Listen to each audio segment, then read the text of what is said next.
नमस्कार। आज के इस विशेष विश्लेषण सत्र में आप सभी का बहुत बहुत स्वागत है। अगर आप यूजीसी नेट की तैयारी कर रहे हैं तो मानकर चलिए कि आज की ये चर्चा आपके लिए अत्यंत लाभदायक होने वाली है। सबसे पहले हम लेखक और कहानी की पृष्ठभूमि को समझेंगे। अब देखिए, ये कहानी द्विवेदी युग की है, जिसे साहित्य में प्रेमचंद पूर्व युग भी कहा जाता है। इस काल की कहानियों की एक खासियत थी। इनमें एक तरफ तो आदर्शवाद भरा होता था और दूसरी तरफ धीरे धीरे यथार्थवाद यानी असलियत की झलक भी आ रही थी। राजा राधिका रमण प्रसाद सिंह जी ने इस कहानी में क्या किया है? उन्होंने मानवीय भावनाओं, वासना और बिल्कुल पवित्र प्रेम के बीच जो एक टकराव होता है ना, उसे बहुत ही गहराई से हमारे सामने रखा है। यही वो साहित्यिक पृष्ठभूमि है जिस पर इस पूरी कथा की नींव टिकी है। चलिए अब आगे बढ़ते और देखते हैं कि इस कहानी में जान कौन डालता है, यानी इसके मुख्य पात्र। कहानी में मुख्य रूप से दो बिल्कुल अलग अलग छोर हैं, दो परस्पर विरोधी चरित्र। एक तरफ है हमारी किरण, जो मानो साक्षात प्रकृति है। वो मासूमियत, पवित्रता और निश्चल प्रेम का प्रतीक है। और दूसरी तरफ कौन है?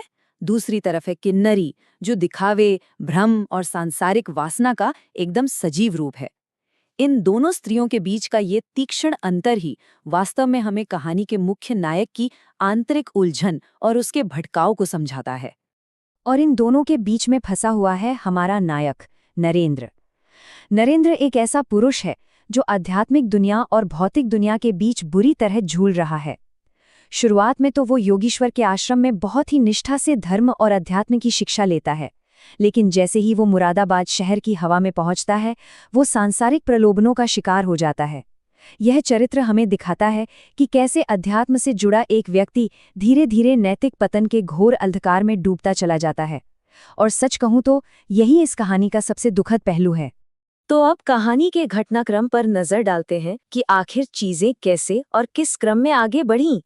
अगर हम कथा के कालक्रम को देखें तो शुरुआत बड़ी ही शांति से होती है। आश्रम का जीवन है, जहां नरेंद्र और किरण का विवाह होता है। लेकिन विवाह के मात्र 2 साल बाद ही कहानी एक मोड़ लेती है और उनका प्रवेश मुरादाबाद के शहरी जीवन में होता है। शहर पहुंचने के बस 5 महीने के भीतर ही, जी हाँ, सिर्फ 5 महीने में, नरेंद्र किन्नरी नाम की एक नर्तकी के प्रति पूरी तरह आसक्त हो जाता है। और अंततः ये कहानी उस खौफनाक रात पर जाके समाप्त होती है जहां किरण की मृत्यु हो जाती है और नरेंद्र के पास आजीवन पछतावे के अलावा और कुछ नहीं बचता। सोचिए, शहर की चकाचौंध में पड़कर नरेंद्र का जीवन कितनी तेजी से बर्बादी की तरफ गया।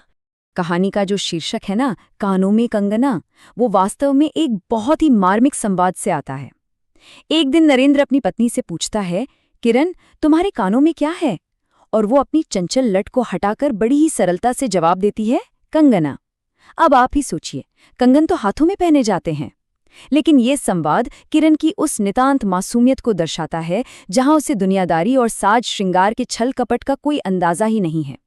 यह दृश्य उसकी उस निश्चल छवि को पुष्ट करता है जो संसारिक छलावों से कोसों दूर है। और यहीं से ये कहानी हमें नरेंद्र के पतन का एक एक चरण बड़ी ही स्पष्टता से दिखाती है। सबसे पहले तो उसने अपनी बरसों की धर्म शिक्षा और पतिव्रत धर्म को भुला दिया। उसके बाद उसने अपनी सारी संपत्ति, अपने बाप दादों की कमाई, इज्जत, सब कुछ किन्नरी पर लुटा दी।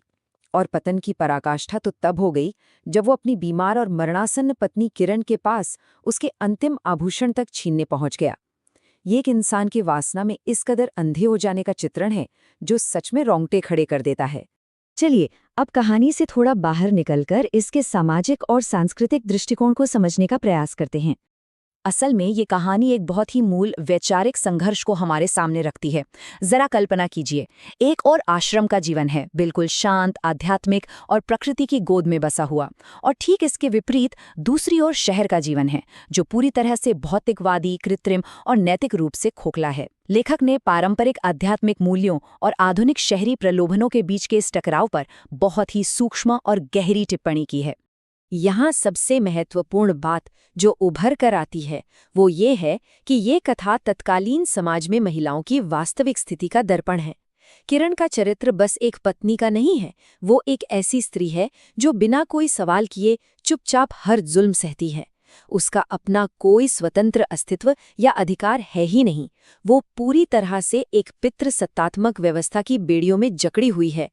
ये उस युग में महिलाओं के जीवन की कठोर सच्चाई और पारिवारिक संबंधों की उस कड़वाहट को उजागर करता है, जैसे अक्सर समाज नजरअंदाज कर देता था।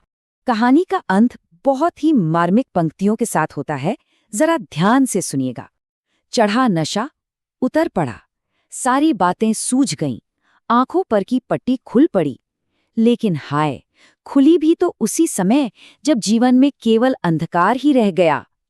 ये नरेंद्र का वो आखिरी और दर्दनाक एहसास है जो इस कथा की असली भावनात्मक गहराई को स्थापित करता है। जब आखिरकार उसे सत्य का ज्ञान होता है, तब तक बहुत देर हो चुकी होती है। किरण हमेशा के लिए जा चुकी होती है और उसके हाथ में सिर्फ पछतावा रह जाता है। इस कहानी से हमें समाज में स्त्री की स्थिति और पारिवारिक संबंधों की गहराई समझ में आती है। जाते जाते बस एक सवाल आपके विचार के लिए, क्या नरेंद्र का पतन सच में केवल उस शहर की चकाचौंध का परिणाम था, या फिर मनुष्य के अपने भीतर गहराई में छिपी उस वासना का जो बस एक मौका मिलते ही जागृत हो उठती है? ज्ञान की इस यात्रा में हमारे साथ बने रहने के लिए आपका बहुत बहुत धन्यवाद। और